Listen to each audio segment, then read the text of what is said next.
Agora sobre esse assunto com Paulo Henrique Fracaro, que é CEO da Associação Brasileira da Indústria de Dispositivos Médicos, ABIMO. Boa tarde, meu caro. Obrigado por estar aqui com a gente. Queria ouvir a tua percepção, a percepção da indústria de como pode ser o impacto desta guerra comercial. Boa tarde. Boa tarde, Fernando. Muito obrigado aí pelo convite. Fernando, eu acho que a grande dificuldade que não só eu, que represento o setor da indústria de produtos para a saúde, mas como todos que estão sendo impactados, é essa mistura de uma decisão econômica com uma decisão política. Quando você mistura os dois, o resultado dessa equação sempre será imprevisível. Na economia, 2 e 2 sempre serão 4. Na política, 2 é 2, só Deus sabe. Então, nós estamos vivendo um momento de muita expectativa, mas com uma certeza que o diálogo sempre será o melhor caminho nesse momento. O Paulo Henrique tem trabalhado com as autoridades brasileiras nesse tema. Os senhores foram consultados, fizeram parte dessas reuniões recentes no Ministério do Desenvolvimento. Como tem sido a interlocução com Brasília? Não, Fernando, o nosso setor ele é muito menor dos principais setores que estarão sendo afetados pela decisão do governo americano. Nós importamos dos Estados Unidos 1,7 bilhão de dólares e exportamos mais ou menos 310 milhões de dólares. Na economia americana, a falta do nosso produto vai ter um efeito muito pequeno. Já na economia brasileira, se o governo adotar a reciprocidade, esse 1,6, 1,7 bilhão de dólares trará um impacto final no custos desses produtos para o setor da saúde na faixa de 25% a 30%. Então, para isso não acontecer, nós queremos convencer as autoridades que, para o nosso setor, você fazer a reciprocidade não será o bom negócio.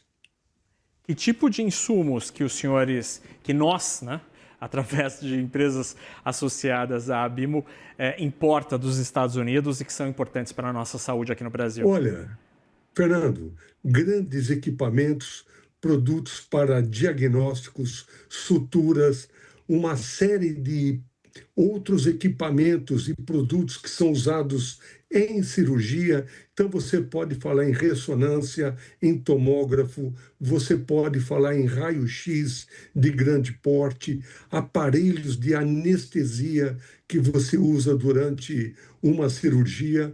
Ou seja, são equipamentos, se você perguntar, poderão ser substituídos? Sim, mas de um processo muito demorado, que são produtos que requerem registros junto ao setor da saúde, processos de validação, e aí, mais uma vez, estaremos abrindo o caminho para produtos da China, ou Turquia, ou da Índia, mas, de uma maneira geral, da China.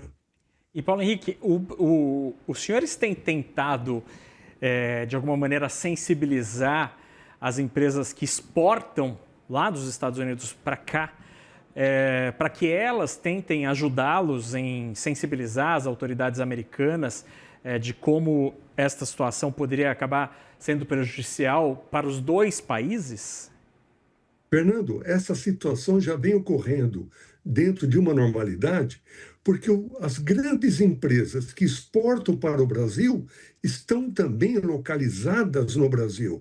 Então, o impacto vai ser diretamente nos seus faturamentos. Eu conversei com 3 empresas americanas que trazem produtos dos Estados Unidos e há uma preocupação muito, muito grande se esse processo não tiver um caminho via diálogo.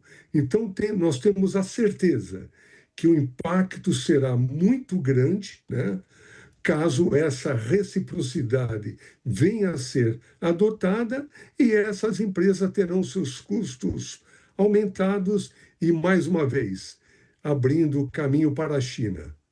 E, Paulo Henrique, é interessante porque num país com, apesar dos problemas, mas um país que tem um sistema universal de saúde, como é o caso do Brasil, o SUS, imagino eu que o Estado brasileiro seja o maior comprador de insumos médicos neste país. Ou seja, em caso de retaliação, seria a própria sociedade brasileira, via Tesouro, que acabaria pagando parte desta conta. Me conta o tamanho deste mercado, quanto as compras governamentais representam e como acaba sendo uma relação de ganha-ganha, né, entre a indústria e o fornecimento para o SUS de insumos médicos.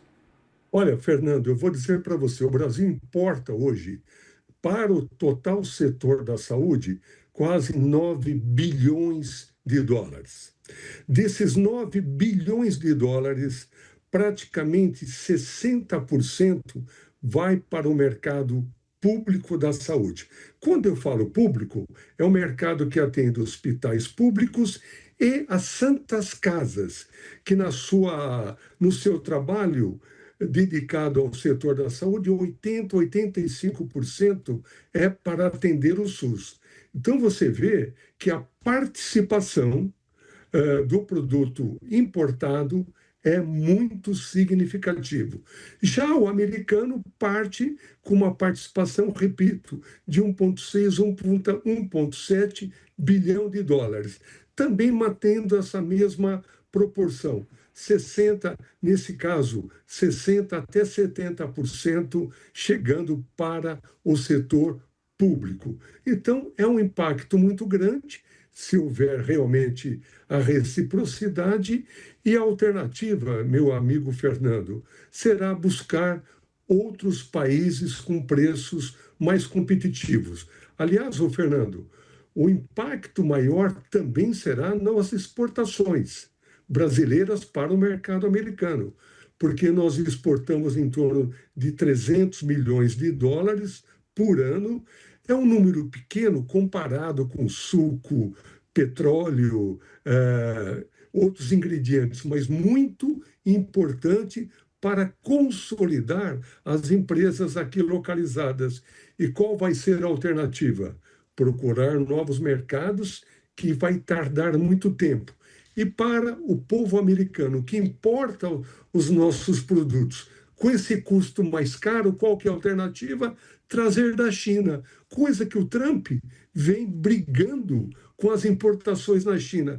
Você vê como essa movimentação traz nem sempre vencedores que nós gostaríamos?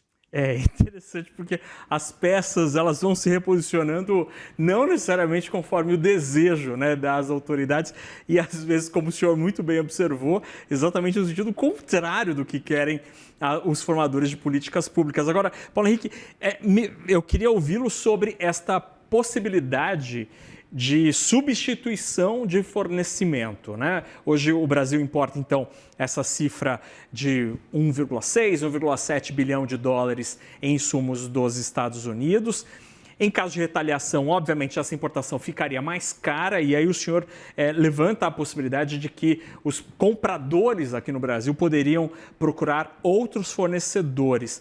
Do ponto de vista da segurança médica, da saúde pública ou das especificidades técnicas previstas aqui no Brasil, qual é o risco desta troca, se é que há algum risco relacionado a esta troca? É só uma questão de preço ou tem algum fator para além desse que precisa ser observado? Fernando, ótima pergunta. Existem muitos fatores. O preço pode ser um deles. Segundo, você tem que ter o produto registrado no mercado brasileiro. Você tem que ter pessoas que treinem os usuários desses produtos. Você tem que formar uma linha de assistência técnica desses produtos. E alguns deles não é só análise documental. Muitas vezes existem processos de certificação em laboratórios. E isso, Fernando, num otimismo muito, muito grande, tardaria de 6 meses a 1 ano e dentro de uma realidade de 1 ano a 2 anos. Ou seja, não é algo simples, então a gente tem uma série de questões para além do preço, não é, sei lá, um material de escritório que eu compro do fornecedor A e troco pelo fornecedor B. Há uma série de critérios e protocolos e autorizações das autoridades sanitárias que impede esta troca, sim, a toque de caixa, como... pois não. Fernando, durante a Covid, nós tivemos um ótimo exemplo disso. Com aquela falta de produtos, vamos pegar o caso típico de ventiladores, o Brasil tentou atender a sua demanda abrindo, liberando as inspeções, liberando os registros, fazendo com que eles fossem feitos de uma maneira muito mais simples. O que aconteceu? Recebemos muita tranqueira, muitos equipamentos que nunca chegaram a funcionar. E aqueles que chegaram a funcionar deram um trabalho enorme de você fazer a adaptação na parte elétrica, nos plugs. Ou seja, Fernando, já passamos por essa experiência e eu não gostaria de ver isso repetido. Tudo bem, conversamos com Paulo Henrique Fraccaro, presidente da Associação Brasileira da Indústria de Dispositivos Médicos, a ABIMO, que nos explicou e nos contextualizou aqui como o setor tem acompanhado esses últimos desdobramentos da guerra comercial. Paulo Henrique, obrigado pela conversa, ótima semana. Obrigado igualmente, uma boa tarde. Até logo.